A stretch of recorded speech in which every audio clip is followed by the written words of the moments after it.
Iritty mini civil station കെട്ടിടത്തിന്റെ നിർമ്മാണം അന്തിമഘട്ടത്തിൽ. Painting പ്രവൃത്തി ഉൾപ്പെടെയാണ് നിലവിൽ പുരോഗമിക്കുന്നത്. ഫർണിച്ചർ സംവിധാനം സജ്ജീകരിക്കാനുള്ള ഒരുക്കത്തിലാണ്. ഫെബ്രുവരി അവസാനം ഉദ്ഘാടനം ചെയ്യാനുള്ള ഒരുക്കത്തിലാണെന്ന് പ്രൊജക്ട് ഓഫീസർ മാനന്തവാടി സ്വദേശി NK രഞ്ജേഷ് പറഞ്ഞു. ഇതിപ്പോൾ ഏകദേശം ഫെബ്രുവരി 28 ആകുമ്പോഴത്തേക്കും വർക്ക് തീരുന്നതാണ്. അപ്പം ഇപ്പോൾ ഉള്ളത് ഫിനിഷിംഗ് വർക്കുകൾ മാത്രമാണ് നടക്കുന്നത്. ഔട്ട് സൈഡിലെ പെയിൻറ്റിങ്ങിൻ്റെ വർക്കും അതേപോലെ തന്നെ ഹാൻഡ് റെയിലുകൾ വർക്കുകൾ, പിന്നെ ഔട്ട് സൈഡിൽ കുറച്ച് കോമ്പൗണ്ട് വാളുകളുടെ വർക്കുകൾ, അങ്ങനെയുള്ള വർക്കുകളാണുള്ളത്.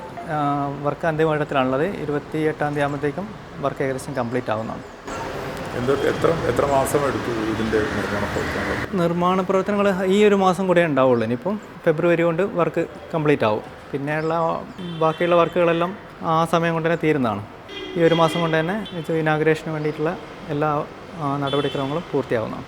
റീബിൽഡ് കേരളയിൽപ്പെടുത്തി 18 കോടി രൂപ ചെലവിലാണ് 5 നിലകളിലായി 60,000 ചതുരശ്ര അടി സൗകര്യമുള്ള മിനി സിവിൽ സ്റ്റേഷൻ പണിയുന്നത്. കൽപ്പറ്റ ആസ്ഥാനമായ ഹിൽ ട്രാക്ക് കൺസ്ട്രക്ഷൻസ് കമ്പനിക്കാണ് കരാർ. 2022 നവംബർ 7-നാണ് പ്രവൃത്തി തുടങ്ങിയത്. GST പുതുക്കിയ നിരക്ക് വന്നതിനാൽ കരാർ തുക 21.069 കോടി രൂപയായി പുതുക്കുകയും ചെയ്തിരുന്നു. പ്രവൃത്തി തുടങ്ങുന്നതിനും 20 മാസം മുൻപ് മുഖ്യമന്ത്രി തന്നെ ശിലാസ്ഥാപനം നടത്തി.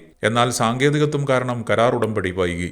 സംസ്ഥാനത്ത് പുതിയ 12 താലൂക്കുകൾ അനുവദിച്ചതിനൊപ്പം 12 വർഷം മുൻപാണ് ഇരിട്ടി താലൂക്കും നിലവിൽ വന്നത്. സ്വകാര്യ കെട്ടിടത്തിൽ വാടകക്കാണ് ഇപ്പോൾ പ്രവർത്തിക്കുന്നത്. പൈൽ ഫൗണ്ടേഷനിലാണ് സിവിൽ സ്റ്റേഷൻ കെട്ടിടം പണിതതെന്നും 3 ആഴ്ച കൊണ്ട് പ്രവൃത്തികളെല്ലാം പൂർത്തീകരിക്കുമെന്നും കരാർ കമ്പനി അധികൃതർ അറിയിച്ചു. പയഞ്ചേരിമുക്കിൽ റവന്യൂ വകുപ്പ് ഉടമസ്ഥതയിലുള്ള 1 ഏക്കർ സ്ഥലത്താണ് മിനി സിവിൽ സ്റ്റേഷൻ.